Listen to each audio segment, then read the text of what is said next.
రసాయన ఎరువుకి ఈక్వల్గా దిగుబడి చూపించడం ఫస్ట్ సెషన్. నెక్స్ట్ ఇయర్కి వచ్చేసరికి 50% తగ్గిద్ది ఖర్చు. దానికి ఆ ఖర్చు తగ్గటానికి గల ప్రొసీజర్స్ ఏం చేసుకోవాలో మనం చూద్దాం. థర్డ్ ఇయర్కి వచ్చేసరికి నీకు జీరో బడ్జెట్ వ్యవసాయం కిందకి వచ్చేస్తుంది. ప్రతి ఒక్క రైతు ఈరోజు లాభం రసాయన వ్యవసాయంలో నాకు వస్తుంది, నేను పాస్ట్ 20 సంవత్సరాల నుంచి నష్టపోకుండా లాభం తీసుకుంటూనే పంట పండిస్తున్నాను అనే రైతు కూడా ఈ సంవత్సరం కాకపోవచ్చు, ఇంకో సంవత్సరం కావచ్చు, ఇంకా 4 ఏళ్లకైనా నువ్వు సేంద్రియంలోకి రావాల్సిన పరిస్థితి ఉంది. ఈ రోజు నాకు ఆస్తులు అమ్ముడుకొని వ్యవసాయం చేసే పరిస్థితి ఉందంటే నువ్వు ఈ నిమిషం నుంచే దీంట్లోకి దిగిపో. రైతు సోదరులకు నమస్తే. ఇంతకుముందు మనము నాగన్ల బ్రహ్మయ్య గారితో వచ్చేసి రసాయన ఎరువులు వాడడం వల్ల మనకు కలిగే నష్టాలు, అసలు సేంద్రియ ఎరువుల వైపు రావాల్సిన అవసరము ఎందుకుంది, మరి భూమిలో కార్బన్ శాతం అనేది ఏ విధంగా తగ్గిపోతుంది, కార్బన్ శాతాన్ని పెంచుకునే ప్రయత్నం మనం ఏ విధంగా చేయాలి అనే విషయాలు మొత్తం మనము ఇంతకుముందు వీడియోలో మనం తెలుసుకున్నాం. ఇప్పుడు వచ్చేసి మీకు ఇంతకుముందు వీడియోలో చెప్పినట్లు దాత్రి గోల్డ్ రైతులకు ఏ విధంగా ఉపయోగపడతాయనే విషయాల గురించి మనము ఇప్పుడు బ్రహ్మయ్య గారి దగ్గర తెలుసుకునే ప్రయత్నం చేద్దాం. నమస్తే సార్. నమస్తే సార్, మనము ఇంతకుముందు కొంత ఇన్ఫర్మేషన్ ఇచ్చే ప్రయత్నం చేసినాం. అంటే రసాయనిక ఎరువులకు తర్వాత మన ఈ సేంద్రియ ఎరువులకు మధ్య తేడా ఏంది, కార్బన్ శాతం అనేది ఏ విధంగా తగ్గిపోతుంది. ఈ వీడియోలో కేవలం ఇప్పుడు మనకి దాత్రి అని మీరు ఒక నామకరణం చేసారు కదా సార్, దాత్రి అని మీరు పెట్టిన పేరే కదా. అవును, దాత్రి గోల్డ్. అసలు ఏమిటి సార్ ఈ దాత్రి అంటే ఏమిటి, దాత్రి గోల్డ్ అంటే ఏమిటి, వీటిని రైతులకు ఏ విధంగా పరిచయం చేసారు మీరు? అయితే ఈ దాత్రి అనే పేరు నేనే పెట్టాను. కాకపోతే ఏంటంటే నా ఆలోచన కాదు, మా సేంద్రియ రైతులు, మన ఆర్గానిక్ చిల్లీ ట్రైనింగ్ ఫాలోవర్స్ ఎవరైతే ఉన్నారో, సేంద్రియ వ్యవసాయాన్ని ఆచరిస్తున్నారో బయలాజికల్ సైన్స్ ద్వారా, వాళ్ళందరితోటి డిస్కషన్ చేసినప్పుడు దీనికి ఒక పేరు పెట్టాలా, మంచి పేరు సజెస్ట్ చేయండి అని నాకున్న పేర్లు మేమందరం గ్రూప్ డిస్కషన్ చేసినప్పుడు మన ఖమ్మం జిల్లాకి చెందిన ఒక రైతు సేవకుడు హరీష్ అని అతను అన్న దాత్రి అని పెడితే బాగుంటుంది అన్న, భూమికి సంబంధించింది కదా, మనం భూమిని సర్వశక్తులు ఒడ్డి భూమిని ఆరోగ్యకరంగా చేయాలనుకుంటున్నాం కదా, దాత్రి అనే పేరు పెడితే బాగుంటుంది, ఎలా ఉంటుందో ఆలోచించని అన్నాడు. నచ్చింది, తీసుకొచ్చాము. ఈ దీంట్లో 2 ప్రాజెక్ట్స్ చేస్తున్నాం. ఫస్ట్ ఇది దాత్రి ప్యూర్లీ ఏ రైతుకైనా, కౌలు రైతుకైనా, సొంత వ్యవసాయ భూమి చేసుకునే రైతులకైనా ఇద్దరికీ ఉపయోగపడే ప్రాజెక్ట్ ఇది. దీంట్లో ఏంటంటే ఒక 4 రకాల ఇంగ్రీడియంట్స్ కలుపుతాము. తర్వాత 300 రకాల సూక్ష్మజీవుల్ని దీంట్లో ఇస్తాం. ప్రతి గ్రామ్ మామూలుగా మనకి నేలలో ప్రపంచవ్యాప్తంగా ఈ బయలాజికల్ సైన్స్ ఏం చెప్పిందంటే, ప్రపంచవ్యాప్తంగా ఉన్న భూమి పైపొర 9 ఇంచుల లేయలు, అది హిమాలయాల్లో తీసుకో, సముద్ర ఒడ్డున తీసుకో, మధ్య ప్రాంతంలో తీసుకో, ఎక్కడన్నా తీసుకో, భూమి పై నుంచి 9 ఇంచుల లేయర్లో ప్రతి గ్రాము మట్టిలోనూ 10 కోట్ల సూక్ష్మజీవులు ఉంటాయి అనేది బయలాజికల్ సైన్స్. అయితే ప్రాంతాలను బట్టి, అక్కడున్న వాతావరణ పరిస్థితులను బట్టి సూక్ష్మజీవుల్లో మార్పు ఉంటాయి. ఇప్పుడు బాగా ఇప్పుడు మన షాద్ నగర్ ఇక్కడ ఉన్న వాతావరణ పరిస్థితికి పై లేయర్లో 10 కోట్ల సూక్ష్మజీవులు ఉంటాయి, కానీ ఇందులో కొన్ని ఎక్కువ ఉంటాయి, కొన్ని తక్కువ ఉంటాయి. అయితే నువ్వు కాశ్మీర్ పోయావు అనుకో, అక్కడ నేల ఉంటుంది, అక్కడ చలి వాతావరణ పరిస్థితుల్లో ఉంటుంది, అక్కడ 8 నెలలు చలి ఉంటుంది, 4 నెలలు ఎండ ఉంటుంది, అక్కడ 10 కోట్లు ఉంటాయి. కానీ ఇక్కడున్న సూక్ష్మజీవి ఇక్కడ ఎక్కువ శాతం ఉన్న సూక్ష్మజీవి అక్కడ తక్కువ శాతం ఉంటుంది, అక్కడ ఎక్కువ శాతం ఉన్న సూక్ష్మజీవులు ఇక్కడ తక్కువ ఉంటాయి. సముద్రం ఒడ్డుకు పోతే మళ్ళీ అక్కడ సూక్ష్మజీవులు మారుతాయి. ఇలా సూక్ష్మజీవుల్లో వ్యత్యాసం ఉంటుంది, కానీ సూక్ష్మజీవులు ఉంటాయి. ఎక్కడ వాతావరణానికి తగ్గట్టు అక్కడ సూక్ష్మజీవులు ఉంటాయి. అయితే ఇలా మన సౌత్ ఇండియా కల్చర్కి ఇక్కడ వాతావరణానికి అనువైన సూక్ష్మజీవులు, ఇక్కడ పంటల్లో వచ్చే సమస్యలని రెక్టిఫై చేసే సూక్ష్మజీవులు, అవి బ్యాక్టీరియాలు ఉంటాయి, ఫంగస్లు ఉంటాయి, నెమటోడ్స్ ఉంటాయి, ఇలా వైరస్లు ఉంటాయి, ఇవన్నీ ఉంటాయి. ఈ సూక్ష్మజీవుల్లో ఇది ఒక వ్యవస్థ, అన్నీ ఉంటాయి. అయితే వీటిని ఉపయోగించి 300 రకాల సూక్ష్మజీవులను ఉపయోగించి 4 రకాల కాంపోనెంట్స్ తోటి తయారు చేస్తాం. దీంట్లో ఏం వాడతామంటే ఈ సైన్స్ మొత్తాన్ని కూడా ఈరోజు మనం కొత్తగా తీసుకొచ్చినప్పటికీ దీని పర్యవసానాలు, దీన్ని వాడకం మొదలుపెట్టిన తర్వాత దీంతో పాటు గ్రామీణ వ్యవస్థ బలోపేతం కావాలి, గ్రామీణంలో ఉన్న రుగ్మతలన్నీ పోవాలి, గ్రామాలు పట్టుకొమ్మలుగా అయ్యి సెల్ఫ్ సస్టైనబిలిటీ తీసుకురావాలి. అందుకోసం ఇందులో వాడిన వనరులు మొత్తం ప్రతి గ్రామంలో దొరికే వనరులనే వాడటం జరిగింది.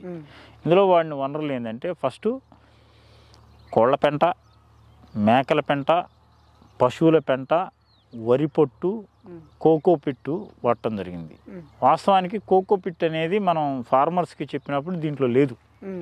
మనం బేసికల్లీ చేసింది 4 తోటి చేస్తానని చెప్పింది, రైతులకి ఇచ్చిన మాట కూడా 4 తోటి. కోళ్ళ పెండ, మేకల పెండ, ఆవుల పెండ, వరి పొట్టు, ఈ 4 తోటి చేస్తామన్నాం. తర్వాత మనం అనుకున్న దానికంటే ఎక్కువ రెస్పాన్స్ ఇచ్చి రైతులు ఎక్కువ మంది ఈ వ్యవస్థలోకి రావాలని ప్రయత్నించి నేనంతా ఒక 7-8 లక్షలు 5-6 లక్షలు పేమెంట్లు ఇస్తే అంతవట్టికి చేద్దాం అనుకున్నాం.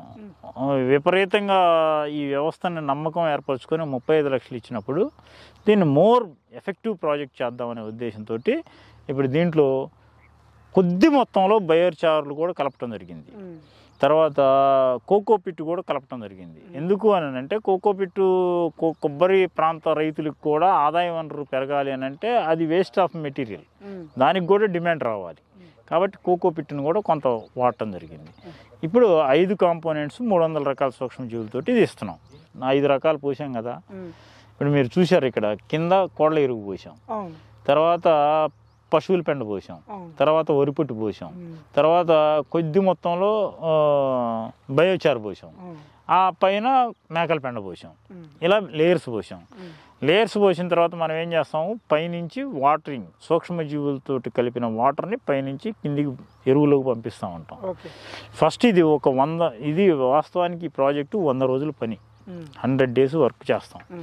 ఈ రోజు ఈ దెబ్బ పోయటానికి 60 రోజులు పట్టింది. అది లెక్కలోకి లేదు మనకి. ఎందుకనంటే మనం రైతులు అందరం సమీకృతం కావటం, డబ్బులు వేయించుకోవటం, తర్వాత వచ్చిన డబ్బుల్ని మళ్ళీ రైతులకి పశువులు డైరీ ఫార్మర్కి ఎంత కావాలనేది వాళ్ళకి పేమెంట్స్ ఇవ్వటం, మేకల రైతుకి అతని మాన్యూర్ ఎంత కావాలనేది మనం డిజైన్ చేసుకోవటం, అలానే కోళ్ళ ఎరువు సేకరించడం, ఇదంతా తీసుకొచ్చి బెడ్ పోసేసరికి 60 రోజులు పడింది. 60 రోజులు పట్టింది. అది మనకి లెక్కలోకి రాదు. 60 రోజులు బెడ్ పోసిన తర్వాత ఫస్ట్ వాటర్ దాంట్లోకి సూక్ష్మజీవిని ఎప్పుడు పంపించామో అప్పటి నుంచి మనకి లెక్క. అప్పటి నుంచి 100 రోజుల టైం. అప్పటి నుంచి 100 రోజుల టైం. ఈ సూక్ష్మజీవిని ఫస్ట్ ఏం చేస్తామంటే ఫస్ట్ 30 నుంచి 35 రోజుల కాలం ఈ కుప్పలో ఉన్న పదార్థాన్ని డీకంపోజ్ కుళ్ళబెట్టడం కోసం 35 రోజులు టైం తీసుకుంటుంది. 30 నుంచి 35 రోజులు టైం తీసుకుంటుంది. ఆ 30 నుంచి 35 రోజుల టైంలో కుళ్ళబెట్టే సూక్ష్మజీవుల్ని నీటి ద్వారా వాటికి కావాల్సిన ఫుడ్ ఇచ్చి దాంట్లో పెంచుతాం. అలా పెరిగే విధానంలో దీన్ని కుళ్ళబెట్టుకుంటూ వాటి సంతతిని పెంచుకుంటూ దీన్ని డీకంపోజ్ చేసేస్తాయి. ఇప్పుడు ఫస్ట్ వాటర్ ఇచ్చినప్పుడు విపరీతమైన ఉష్ణం జనరేట్ అవుతుంది.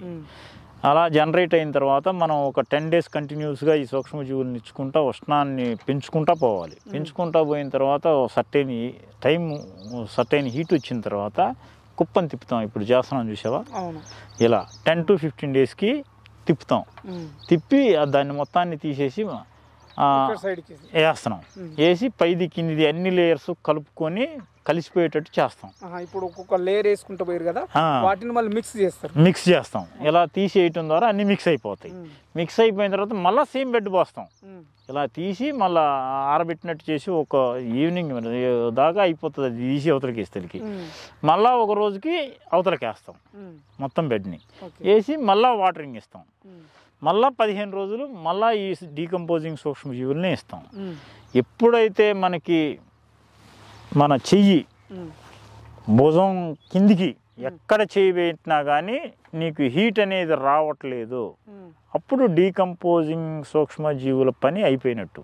వాటి చేయాల్సిన పని 100% చేసినట్టు మనకి లెక్క. ప్లస్ ఈ డీకంపోజ్ అయిన మెటీరియల్ని కూడా మనం ల్యాబ్లో చెక్ చేసుకుంటాం. గవర్నమెంట్స్ ల్యాబ్స్లో NIPHM సైంటిస్టుల సలహాలు సూచనలు తీసుకుంటాం. ఆఫ్టర్ దట్ అది అయిన తర్వాత దాంట్లో ఇప్పుడు మనం పంటకి ఇచ్చినప్పుడు మొక్కకి ఏం కావాలి, ప్రధాన పోషకాలు కావాలి, సూక్ష్మ పోషకాలు కావాలి, ద్వితీయ పోషకాలు కావాలి. ఎప్పుడైతే ఈ డీకంపోజింగ్ ప్రాసెస్ అయిపోయిందో నెక్స్ట్ ఏం చేస్తామంటే ప్రధాన పోషకాలు సూక్ష్మ పోషకాలని క్రియేట్ చేసి ఆ ఎరువులో వాటిని ప్రధాన పోషకాలని సూక్ష్మ పోషకాలని నిక్షిప్తం చేసే సూక్ష్మజీవుల్ని ఆ కుప్పకిస్తాం. ఆ తర్వాత ఏం చేస్తాము, ఆ వాటి సంతతి ఎలా పెరుగుతుంది మనం మళ్ళీ ల్యాబ్లో చెక్ చేసుకున్న తర్వాత సర్టెన్ పీరియడ్ కొంత టైం తీసుకున్న తర్వాత మొక్కలకి భూమిలో నుంచి వచ్చే తెగుళ్ళు ఏముంటాయి, ఏ పంటకైనా భూమి నుంచి వచ్చే తెగుళ్ళు ఎన్ని రకాలు ఉన్నాయి, వాటికి సంబంధించిన వాటిని కంట్రోలింగ్ వ్యవస్థ, వాటిని కంట్రోల్ చేసే సూక్ష్మజీవులు ఏమున్నాయి అనేది థర్డ్ వర్షన్లో వాటిని ఇస్తాం. అది కొంత ప్రాసెస్. వాటి మైక్రోబియల్ కౌంటు ఎరువులు ఎలా పెరుగుతుందని చెక్ చేసుకున్న తర్వాత వాటి నిర్ధారణ స్థాయి మనం నిర్ధారించుకున్న స్థాయి వచ్చిన తర్వాత నెక్స్ట్ ఏం చేస్తామంటే పురుగులకు సంబంధించి ఏ పంటలోనైనా వచ్చే పురుగులు, ఈ పురుగుల్లో ఏముంటుందంటే ప్రతి పురుగుకి దశలు ఉంటాయి. మనిషికి గనక బాల్య దశ, కౌమార దశ, యవ్వన దశ, వృద్ధాప్య దశ అని మన మనిషి జీవితంలో ఎలా దశలు ఉంటాయో వాటిలో కూడా సంతతిని వృద్ధి చేసుకోవటానికి దశలు ఉంటాయి. ఆ దశల్లో కొన్ని పురుగులకి 2 దశలు ఉంటాయి, 3 దశలు ఉంటాయి, 4 దశలు ఉంటాయి, 5 దశలు ఉంటాయి, 6 దశలు ఉంటాయి. కానీ ఈ దశలన్నిటిలోనూ ఏదో ఒక దశ అది భూమిలోకి రావాలి. ఆ దశ ఒక దశ భూమిలోకి వచ్చి తర్వాత దశలు పర్యావరణంలో నడుపుతాయి. ఒక దశ కంపల్సరీ భూమికి రావాల్సింది. ఒక పురుగు గుడ్డు దశలో వస్తుంది, ఒక పురుగు ప్యూపా దశలో వస్తుంది, ఇంకో పురుగు ఇంకో దశలో వస్తుంది. ఏదో ఒక దశ భూమిలోకి రావాల్సింది.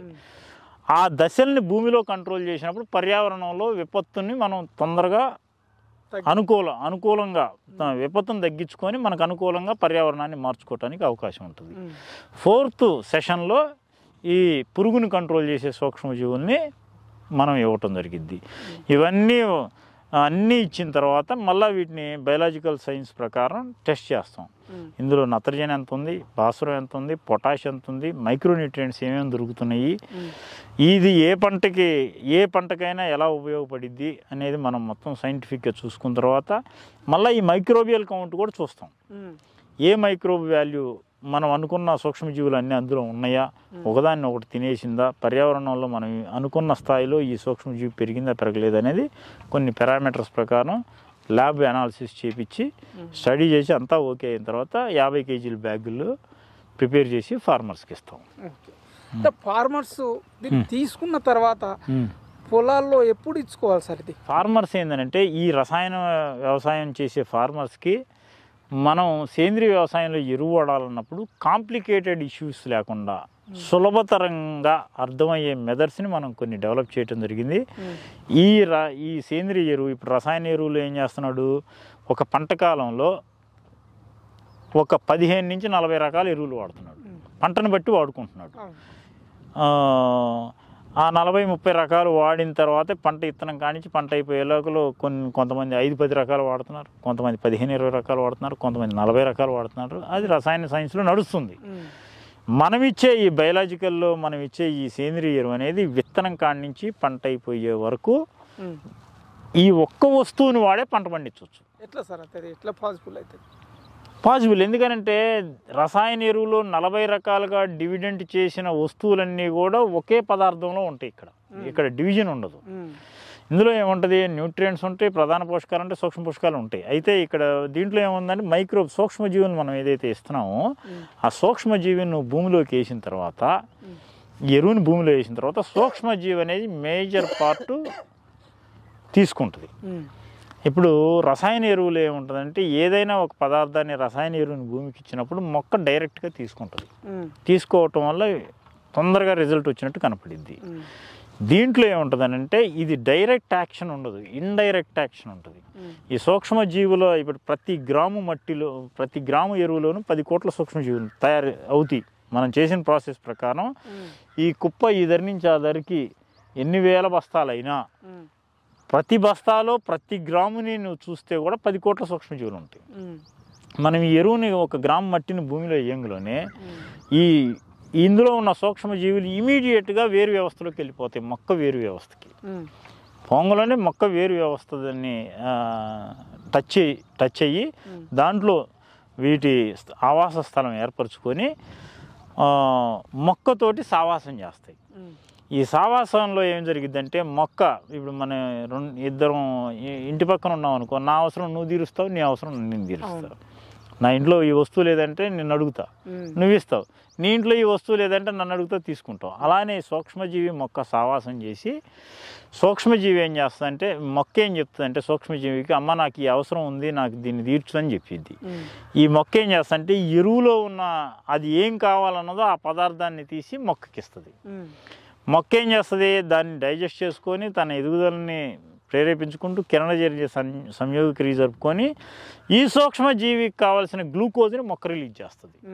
ఇది మధ్యవర్తిలాగా ఉండటం వల్ల ఇన్బ్యాలెన్స్ అనేది ఉండదు. మొక్క ఇది సావాసం చేసుకుంటూ ఉండటం వల్ల దాని అవసరానికి తగ్గట్టు ఇది ఒక చెక్ పాయింట్ పెట్టి అది ఏం కోరుకుంటుందో అదే ఇవ్వటం వల్ల నీకు అన్ని రకాల సూక్ష్మజీవులు, అన్ని రకాల ఎరువులు ఈ ఎరువులో ఉండటం వల్ల, ఏది నత్రజని, భాస్వరం, పొటాష్ ఇవన్నీ ఉండటం వల్ల మొక్క డైరెక్ట్గా తీసుకోలేని పరిస్థితి సూక్ష్మజీవి ద్వారా తీసుకోవటం వల్ల రెగ్యులేట్ అయ్యి అన్ని వ్యవస్థలు సక్రమంగా జరుగుతాయి. అన్ని వ్యవస్థలు సక్రమంగా జరుగుతాయి. అంటే ఇప్పుడు మీరు చెప్పింది ఇదంతా కొంత టైం పడుతుంది. ఎంత టైం పడుతుంది సార్ ఆ టైం? అలా ఏం లేదండి, 5 రోజుల నుంచి పని చేయటం మొదలు పెడుతుంది. ఇప్పుడు మీకు రసాయన ఎరువుల్లో ఏముంటుందంటే యూరియా కానీ, డిఏపి కానీ, పొటాష్ కానీ, 14-35-14 కానీ, సూపర్ కానీ, సల్ఫర్ కానీ, సూక్ష్మ పోషకాలు కానీ, ఇవన్నీ ఏంటంటే వాటిని భూమికి ఇచ్చిన 5 నుంచి 15 రోజుల లోపల పనిచేస్తాయండి. ఈ రోజు నుంచి 15 రోజులు మ్యాక్సిమం. ఏదైనా రసాయన ఎరువు భూమిలో మొక్క తీసుకునే స్థితి, మొక్క 100 కేజీలు ఇచ్చినా 100 కేజీల్లో మొక్క ఎంత తీసుకోవాలనుకుంటుందో అంత 15 రోజుల లోపల మాత్రమే తీసుకుంటుంది మ్యాక్సిమం. ఇక హైయెస్ట్ అంటే 15 రోజులు. అయితే 2 రోజులు 3 రోజుల్లో కూడా ఇప్పుడు యూరియా ఉంది, ఈ రోజు వేసామంటే రేపు మధ్యాహ్నానికి ఏమి ఉండదు. తీసుకున్న కాడి నుంచి ఈ రోజు తీసుకున్న 6-7 గంటల్లో దానికి దొరికిందే తీసుకుంటుంది. 2-3 రోజులు దాని పనితనం చూపిస్తుంది అంతే. రేపు 24 గంటలు అయిందంటే అది మొత్తం గాలిలో కలిసిపోతుంది. అయితే 5 నుంచి 15 రోజులు మ్యాక్సిమం 15 రోజుల లోపల ఈ రసాయన ఎరువులు పని అయిపోతాయి. కానీ ఈ సేంద్రియ ఎరువు ఏదైతే ఉందో ఇది ఒకసారి భూమికి ఇస్తే దీని పనితనం ఫస్ట్ మనం డైరెక్ట్ ఫుడ్ మనం మొక్కని తీసుకొని ఇవ్వం కదా. సూక్ష్మజీవి ఫస్ట్ వేరు వ్యవస్థలో పోగానే మొక్కని ఫుడ్ తీసుకోవటం ఆపేసిద్ది. దాంతో సావాసం చేసుకొని అవసరాన్ని తెలుసుకొని ఇవ్వటం మొదలుపెట్టింది. ఈ వ్యవస్థ నడవటానికి 5 రోజులు పట్టింది. 5 days ఈ వేరు వ్యవస్థలోకి పోయి చొచ్చుకుపోయి మొక్కతోటి సావాసం మొదలుపెట్టి వాటి పని చర్యలు డివిజెంట్ ఈ మనం ఇచ్చిన 300 రకాల సూక్ష్మజీవులు నా పని ఇది నీ పని ఇది అని డిసైడ్ చేసుకొని ఎస్టాబ్లిష్డ్ స్ట్రక్చర్ పెట్టుకోవటానికి ఒక 4 నుంచి 5 రోజులు టైం పట్టింది. అక్కడి నుంచి 120 రోజులు కంటిన్యూస్గా వర్క్ చేసిద్ది. ఇందులో ఉన్నాయి 120 రోజులు కంటిన్యూస్గా పని చేస్తూనే ఉంటాయి. మొక్కకు కావాల్సిన పోషకాలను అందిస్తూనే ఉంటాయి. మొక్కకు కావాల్సిన లభ్యస్థితిలో ఉన్న వస్తువులన్నింటినీ కూడా, కానీ ఇంకా మన భూమిలో లభ్యస్థితిలో లేని వస్తువులను కూడా లభ్యస్థితిలోకి తీసుకొచ్చి మొక్కకి అందించడం జరిగింది. ఆల్మోస్ట్ ఆల్ దగ్గర ఒక క్రాప్ మొత్తం పని చేస్తుంటుంది అని చెప్తున్నారు. అవును అవును. అంటే సార్ ఇప్పుడు ఇది మనము ఇచ్చేటప్పుడు కూడా మనం ఈ పొలము దున్నేటప్పుడు ఇవ్వవలసి ఉంటుందా, లేదా మనము క్రాప్ వేసిన తర్వాత ఇవ్వవలసి ఉంటుందా? ఇది ఇప్పుడు ఏ రైతైనా ఒక పంటను నువ్వు ఏ విధంగా అయితే రసాయన ఎరువులు ఏ సమయంలో ఇస్తున్నావో అదే సమయంలో దీన్ని ఇచ్చుకో. దీనికి స్పెషల్గా ఏం లేదు. ఇప్పుడు ఒక పంటను పండించేటప్పుడు దుక్కి ఎరువు ఇస్తున్నాడు అనుకో, దుక్కి ఎరువులో రసాయన ఎరువు ప్లేస్లో దీన్ని వాడుకో. తర్వాత నెల రోజులు పంట అయిన తర్వాత మళ్ళీ ఎరువు ఇస్తావు కదా రసాయన ఎరువు, దాని ప్లేస్లో దీన్ని వాడుకో. ఇది చల్లుకోవచ్చు, నీళ్ళ ద్వారా పారించుకోవచ్చు, ఎట్లనైనా చేసుకోవచ్చు. సేమ్ రసాయన ఎరువులో నువ్వు ఎప్పుడు భూమికి ఇవ్వాలనుకుంటున్నావు పంట పండించే సమయంలో ఆ సమయంలో మొత్తం ఇది వాడుకోవచ్చు. ఇప్పుడు మనకు తోటల పెంపకం ఉంటుంది, వరి ఉంటుంది, తర్వాత ఇట్లా వీటికి వివిధ రకాలైన పంటలు ఉంటాయి కదా, వీటికి కూడా ఇది ఉపయోగపడతారా? ఉపయోగపడుతుంది. ఉదాహరణకి మీరు వరి అన్నారు. మేజర్గా మన తెలంగాణలో ప్రధాన పంటలో వరి, ఆదాయ వనరుగా చూసుకునే వ్యవసాయంలో వరి. ఇప్పుడు వరిలో ఎలా ఉంటుందంటే, ఇప్పుడు రసాయన సైన్స్ ఏం చెబుతుంది, సేంద్రీయ సైన్స్ ఏం చెబుతుంది, ఈ రెండు కూడా మనం మాట్లాడాలి. ఫస్ట్ రసాయన సైన్స్ ఏం చెబుతుందనంటే, ఇప్పుడున్న వ్యవస్థలో ఏం చెబుతుందనంటే, ఒక 100 మంది ఒక ఊళ్ళో వ్యవసాయం చేస్తుంటే 100 రకాల భూములు ఉంటే కూడా ఇన్ని కట్టలు ఎరువు వేసేసేయండి, పంట కాలంలో తొలి విడత ఎంత వేయాలి, మధ్యలో విడత ఎంత వేయాలి, 3వ విడత ఎంత వేయాలి, 4వ విడత ఎంత వేయాలా, ఇంత ఎరువులు వేసేసుకోండి అని చెబుతున్నారు. అది అవసరం ఉందా, అవసరం లేదా? ఇప్పుడు భూమి అనేది ఒక గ్రామంలో ఒక 4000 ఎకరాలు ఉంటే ఈ ఊరు ఈ చివరున్న భూమి ఆ చివరు ఉండదు, ఆ చివరున్న భూమి ఈ చివరు ఉండదు. దాని స్థితిగతులు వేరుంటాయి, దీని స్థితిగతులు వేరుంటాయి. కానీ అప్లికేషన్ కూడా రైతులు కూడా ఇప్పుడు ఒక గ్రామంలో ఒక 100 మంది రైతులు ఉన్నారంటే అందరూ వరి పండిస్తే కూడా ఫస్ట్ రైతు నుంచి విత్తనం కాడి నుంచి పంట అయిపోయే వరకు అతను చేసే ఫీల్డ్ ప్రాక్టీసెస్, పెట్టే ఖర్చుని, వాడే మందుల్ని రాస్తే, ప్రతి రైతు చేత రాపిస్తే ఈ 100 మంది రైతులు పంట అయిపోయిన తర్వాత ఈ 100 పుస్తకాలు తీసుకొచ్చి ఒక దగ్గర పెట్టుకొని చూస్తే ఏ ఒక్క రైతుకి సంబంధం ఉండదు. ఇతని ఫీల్డ్ వర్క్ ఇతనే, ఇతని అధ్యయనం ఇతందే, ఇతని నాలెడ్జ్ ఇతందే, అతని నాలెడ్జ్ అవుతుంది, ఇంకొక నాలెడ్జ్ అవుతుంది.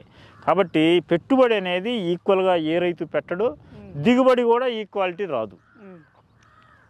అందులో ప్రధాన కారణాలు ఏముంటాయి? భూమి సహకరించాలి, ఇతను చేసే విధానం సహకరించాలి, దిగుబడి, ఇవన్నిటి మీద ఆధారపడతాయి. కానీ రసాయన సైన్స్లో ఏం చెబుతారంటే నువ్వు ఈ 10 కట్టలు యూరియా, ఈ 10 కట్టల ఎరువులు ఒక ఎకరానికి వరి పంటకి వేస్తే 50 బస్తాలు వచ్చిందని చెబుతారు. ఏంది అక్కడ నేల ఎటువంటిది, దాంట్లో ఉన్న పోషక లోపాలు ఏంటి, దానికి అవసరం ఉందా లేదా, ఇంత పెట్టుబడి పెడితే ఆ నేల సహకరించదని చెప్పరు. అదంతా కార్పొరేట్ వ్యవస్థ. కాబట్టి ఈ రైతు యొక్క పరిజ్ఞానం, రైతు యొక్క అవగాహన, రైతు యొక్క నాలెడ్జ్ని వాళ్ళు లెక్కలోకి తీసుకోరు. మనం ఏం చేస్తున్నాం అంటే ఈ సేంద్రియ వ్యవసాయం చేసే ఈ సేంద్రియ ఎరువును వాడాలనుకున్నప్పుడు రైతు యొక్క పని విధానాన్నే మనకు కొలమానం. నువ్వు ఏ ప్రొసీజర్, నేను చెప్పాను కదా, ఒక ఊళ్ళో 100 మంది రైతులు ఒకే వరి పండిస్తే ఇతను 3 సార్లు బలాలు ఇస్తాడు, అతను 2 సార్లు ఇస్తాడు, అతను ఒకసారి. అట్లానే ఇప్పుడు సపోజ్ 10 బస్తాలు పండించే రైతున్నాడు అనుకో, అతను భూమికి ఆ 10 బస్తాలు దిగుబడి తీయటానికి భూమి ఎరువుల కింద రసాయన ఎరువులు ఒక 2000 ఖర్చు పెట్టాడు అనుకో, అది ఆ 2000ని దుక్కిలో ఒక 1000 రూపాయలు ఖర్చు పెట్టుండొచ్చు, మళ్ళీ మొక్క వేసిన తర్వాత ఒక 30 రోజుల వయసులో ఒక 1000 రూపాయలు ఖర్చు పెట్టుండొచ్చు. 2000 ఖర్చు పెడితే అదే 2000కి దుక్కిలో 1000 రూపాయలు ఖర్చు పెడుతున్నావు కదా, ఆ 1000 రూపాయలకి రసాయన ఎరువులు కొంటే 1000 రూపాయలకి ఏమేమి పదార్థాలు వస్తాయో అదే 1000 రూపాయలకి దాత్రి ఎరువు తీసుకొని వెయ్యి, రిజల్ట్ బాగుంటుంది. మళ్ళీ రెండోసారి బలం ఇస్తావు కదా, మళ్ళీ అప్పుడు ఒక 1000 రూపాయలు ఖర్చు పెడుతున్నావు కదా రసాయన ఎరువుకి, ఆ రసాయన ఎరువుకి పెట్టే 1000 రూపాయలనే ఈ దాత్రి ఎరువు తీసుకొచ్చి వెయ్యి, సేమ్ దిగుబడి తీసుకో. నువ్వు 10 బస్తాలు పండిస్తున్నావు కదా భూమికి పెట్టుబడి పెట్టి, అదే 10 బస్తాలు ఇందులో తీసుకో. అదే 20 బస్తాలు రైతు ఉన్నాడు అనుకో, 20 బస్తాలు దిగుబడి తీసే రైతు ఉన్నాడు అనుకో, అతను కూడా 3 సార్లు భూమికి ఇచ్చాడు అనుకో, అతను ఒక 5000 ఖర్చు పెడుతున్నాడు అనుకో భూమి ఎరువుల కింద, తెగుళ్ళకే కానీ, పురుగులకే కానీ, మొక్క ఎదుగుదలకే కానీ, బలంకే వస్తాయి కానీ భూమి ఎరువుల కింద ఒక 5000 ఖర్చు పెడుతున్నాడు అనుకో, 5000ని దుక్కిలో ఒక 2000 ఖర్చు పెడుతున్నాడు అనుకో అతని ఎక్స్పీరియన్స్ ప్రకారం. తర్వాత 30 రోజుల వయసులో ఒక 1000 ఖర్చు పెడుతున్నాడు అనుకో, మళ్ళీ 60 రోజుల వయసులో ఒక 2000 ఖర్చు పెడుతున్నాడు అనుకో, 5000 పంటకాలంలో ఖర్చు పెడుతున్నాడు అనుకో. అదే ప్రొసీజర్లో ఈ ఎరువుని ఫస్ట్ దుక్కిలో ఇచ్చేటప్పుడు 2000 ఖర్చు పెడుతున్నావు కదా, ఆ 2000కి తగ్గ బస్తాలు ఎన్ని వస్తే అన్ని దుక్కిలో ఇచ్చుకో. మళ్ళీ 4 రోజుల వయసులో 1000 రూపాయలు ఖర్చు పెడుతున్నావు కదా రసాయన ఎరువుకి, అదే 1000 రూపాయలకి ఎన్ని బస్తాలు వస్తే అన్ని బస్తాలు దుక్కిలో ఇచ్చుకో, అదే 4 రోజులకి ఇచ్చుకో. 60 రోజులకి 2000 రూపాయలు ఖర్చు పెడుతున్నావు కదా, అదే 2000 రూపాయలకి ఎన్ని బస్తాలు వస్తే అన్ని బస్తాలు దీంట్లో ఇచ్చుకో. ఆటోమేటిక్గా నువ్వు తీసుకునే 20 బస్తాల దిగుబడి తీసుకో. అంటే ఇది కంటిన్యూగా ఇచ్చుకుంటూ వచ్చినాడు, మీరు ఇచ్చే దాని ప్రకారం ఇస్తే మీకు రసాయనిక ఎరువులతో ఎంత దిగుబడి వస్తుందో దీంతో కూడా అంతే దిగుబడి అవకాశం ఉంది. మనకి ఇక్కడ దాత్రి అన్నారు, దాత్రి గోల్డ్ అన్నారు, రెండింటి మధ్య తేడా ఏంది సార్? ఏ రైతులకు ఏది ఉపయోగపడుతుంది? అయితే ఇక్కడ దాత్రి గోల్డ్ 2 చెప్పాం కదా. దాత్రి గోల్డ్ అనేది సొంత వ్యవసాయ భూములు రైతులు, నాకు స్టార్టింగ్ ఎక్స్పెన్సివ్ అయినా నాకు శ్రమ తక్కువగా ఉండాలి అనే ఉద్దేశంతో అడిగినప్పుడు దాన్ని డెవలప్ చేసాం దాత్రి గోల్డ్ అనేది.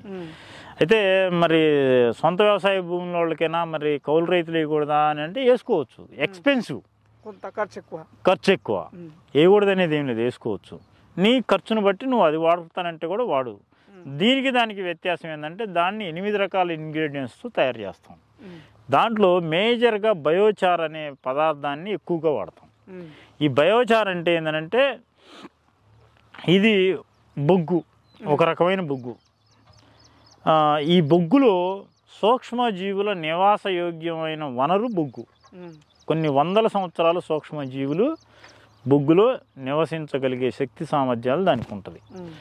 దాన్ని ఆదరువుగా చేసుకొని మోర్ ఎఫెక్టివ్గా ఎక్కువ ఈ బొగ్గు వాడిన పదార్థంలో బొగ్గుకి ఇంకొక గుణం ఏముందంటే అబ్జార్బింగ్ కెపాసిటీ ఎక్కువ ఉంటుంది.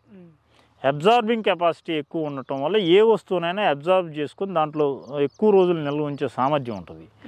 కాబట్టి ఇందులో ఏం చేస్తామంటే మనం 8 రకాల ఇంగ్రీడియంట్స్లోకి వచ్చేసరికి మనం కోడి పెండ, మేకల పెండ, పశువుల పెండ, వరి పొట్టు, వర్మీ కంపోస్టు, బయోచారు, చెరకు పిప్పి ఇవన్నీ వాడతాం. తర్వాత దీంతో పాటు 300 రకాల సూక్ష్మజీవులు. సూక్ష్మజీవులు అయితే సేమ్ ఇందులో సేమే ఉంటాయి. అయితే దీన్ని ఇన్ని రకాల ఇంగ్రీడియంట్స్ వాడటం వల్ల వీటి నుంచి వచ్చే ప్రధాన పోషకాలు, సూక్ష్మ పోషకాలు, ద్వితీయ పోషకాలు, ఎంజైమ్స్ అన్నీ కూడా ఈ బయోచార్లో నిక్షిప్తమై ఉంటాయి. సూక్ష్మజీవి ఉంటుంది, ఇంగ్రీడియంట్స్ కూడా అంటే ప్రధాన పోషకాలు కూడా అందులో ఇమిడి ఉంటాయి. తద్వారా దీని డ్యూరబిలిటీ అంటే పనితనం అనేది ఎక్కువ రోజులు ఉంటుంది. డ్యూరబిలిటీ ఎక్కువ రోజులు ఉంటుంది. తర్వాత సూక్ష్మజీవులకి ఆవాసం ఈ బొగ్గు ఆవాసం అన్నాం. దాంట్లో వాస్తవానికి మనం చెప్పినప్పుడు బయోచార్ చెట్ల ప్రాజెక్టు పెద్దగా అయినప్పుడు దాంట్లో కూడా కొంత సామర్థ్యం పెంచాలనే ఉద్దేశంతో నామమాత్రంగా దాంట్లో కూడా వేసాం బయోచార్. అసలైతే దాత్రిలో బయోచార్ మనం చెప్పలే రైతులకి. కానీ ప్రాజెక్ట్ పెద్దగా అయింది కాబట్టి దానికి కూడా ఎక్కువ రోజులు పనిచేసేటట్టు కొంచెం నామమాత్రంగా దీంట్లో 30% బయోచార్ వాడతాం. దాంట్లో ఏంది 2.5%, 2%, 1% అట్లా వాడాం. అయితే ఓన్లీ మాన్యూర్లో పెంచిన సూక్ష్మజీవి డ్యూరబిలిటీ అనేది మాన్యూర్లో ఎక్కువ కాలం ఉండదు. బయోచార్లో పెంచిన సూక్ష్మజీవి డ్యూరబిలిటీ ఎక్కువ ఉంటుంది. అయితే రైతులు వాడేటప్పుడు బయోచార్లో ఈ దాత్రి గోల్డ్ ఎరువు వేసిన రైతు ఏ కారణం చేతైనా రసాయన ఎరువులు వాడినా లేకపోతే రసాయన పురుగు మందులు, భూమికి తెగులు మందులు ఇలాంటివి వాడినప్పటికీ కూడా ఇందులో ఉన్న సూక్ష్మజీవి దెబ్బతినేది తక్కువ శాతం. గోల్డ్లో సూక్ష్మజీవి సస్టైనబిలిటీ ఉంటుంది.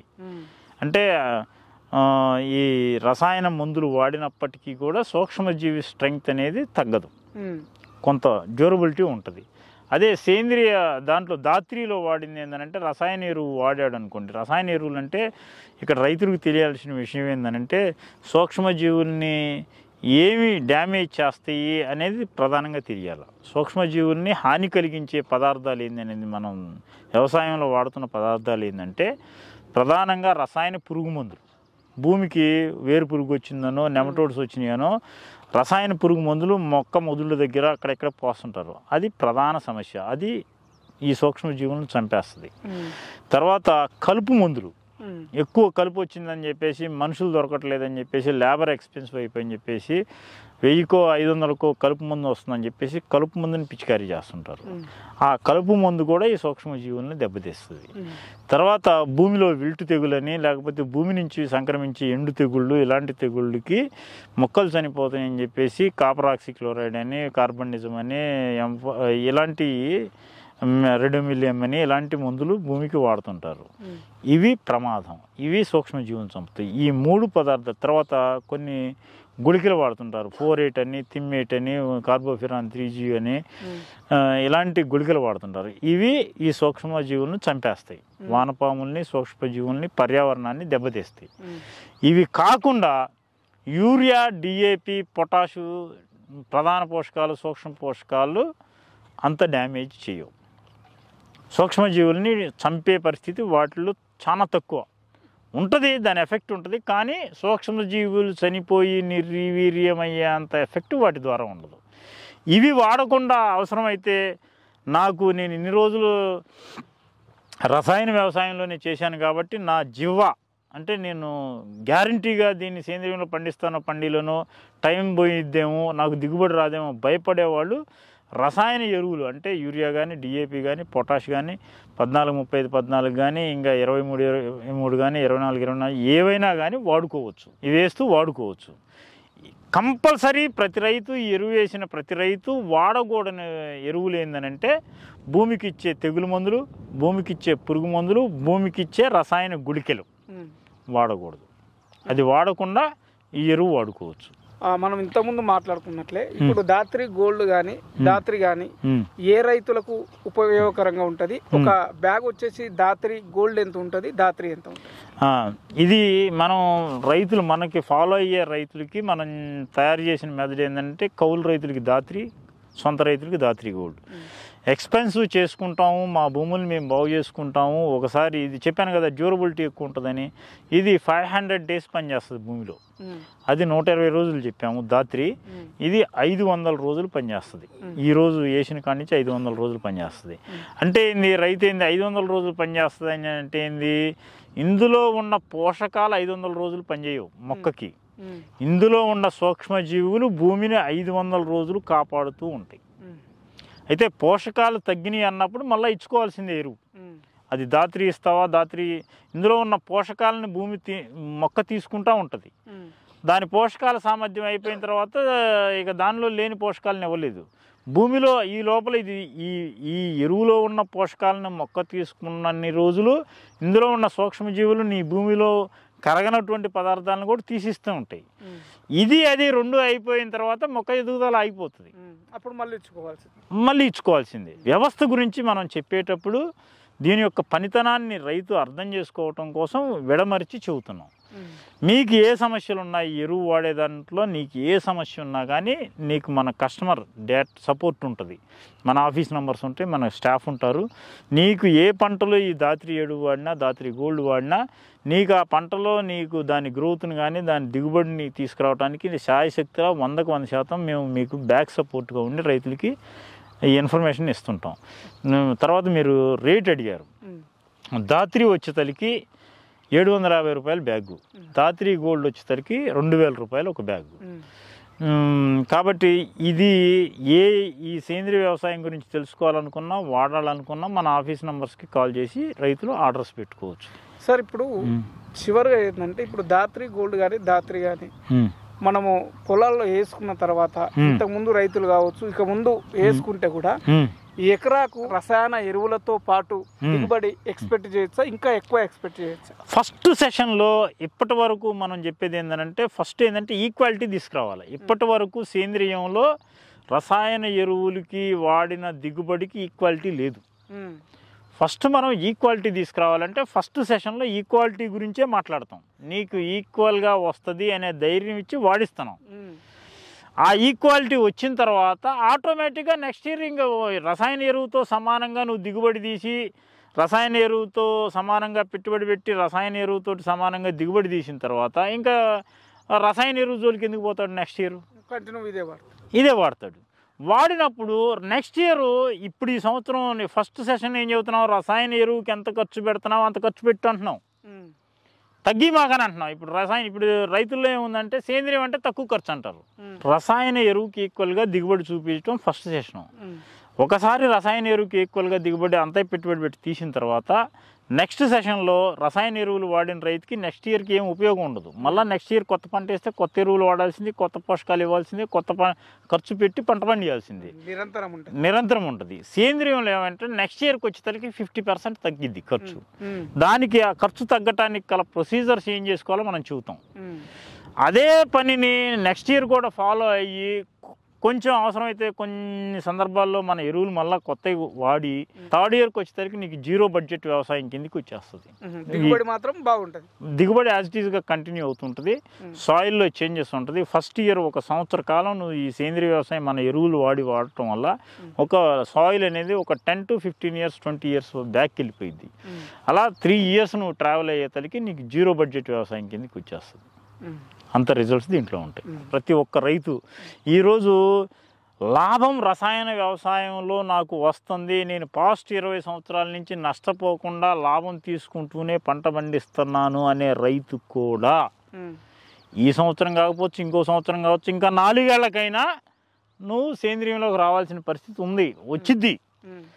అసలు రైతుకి వ్యవసాయం గిట్టుబాటు కావట్లేదు, నాకు ఈ రసాయన వ్యవసాయంలో గిట్టుబాటు కావట్లేదు, నా కుటుంబ పోషణ కావట్లేదు, నేను ఆర్థికంగా నిలబడలేకపోతున్నాను అనే రైతు ఇమీడియట్గా వాడుకోవటమే దీన్ని. అంతే. ఎవరైతే ప్రాఫిట్ ఇంకా నాకు రసాయన వ్యవసాయంలోనే ప్రాఫిట్స్ వస్తుంది అనే ఐడియాలజీలో ఉన్నవాళ్ళు ఉన్నారో ఈ రోజు నువ్వు వాడకపోయినా ఆ ఐడియాలజీతో నువ్వు పనిచేస్తున్నా ఏదో ఒక రోజు నువ్వు ఈ ఐడియాలజీలోకి రావాల్సిందే తప్పదిగా. ఈ రోజు నాకు ఆస్తులు అమ్ముడుకొని వ్యవసాయం చేసే పరిస్థితి అంటే నువ్వు ఈ నిమిషం నుంచే దీంట్లోకి దిగిపోవాలి. ఈ ఎరువులు వాడటం ఇమీడియట్గా. ధన్యవాదాలు సార్, చాలా మంచి సమాచారం ఇచ్చారు. విన్నారు కదా మన రైతు నాదెండ్ల బ్రహ్మయ్య గారు చెప్పిన వివరాలు. ఖచ్చితంగా రైతులు ఇప్పుడు కాకుండా ఇంకా రాబోయే రోజుల్లో కూడా మనం ఖచ్చితంగా సేంద్రియ వ్యవసాయం వైపు రావాల్సి ఉంది. అంత వరకు వెయిట్ చేస్తే మనం ఇంకా ఎక్కువ మొత్తంలో నష్టపోవాల్సి ఉంటుంది. కాబట్టి సేంద్రియ వ్యవసాయం వైపు రావాలనుకుంటే ఇదే మంచి తరుణం. ఇప్పుడే మీరు సేంద్రియ వ్యవసాయం వైపు వస్తే మీతో పాటు అందరికీ ఉపయోగకరంగా ఉంటుంది. ప్రజలకు కూడా ఆరోగ్యకరమైన ఆహారం అందించే ప్రయత్నంలో మనం కూడా భాగస్వాములు కావాలని మనకు రైతు నాదెండ్ల బ్రహ్మయ్య గారు తెలియజేయడం జరిగింది. ఇది ఈరోజు వీడియో. ధన్యవాదాలు. నమస్తే.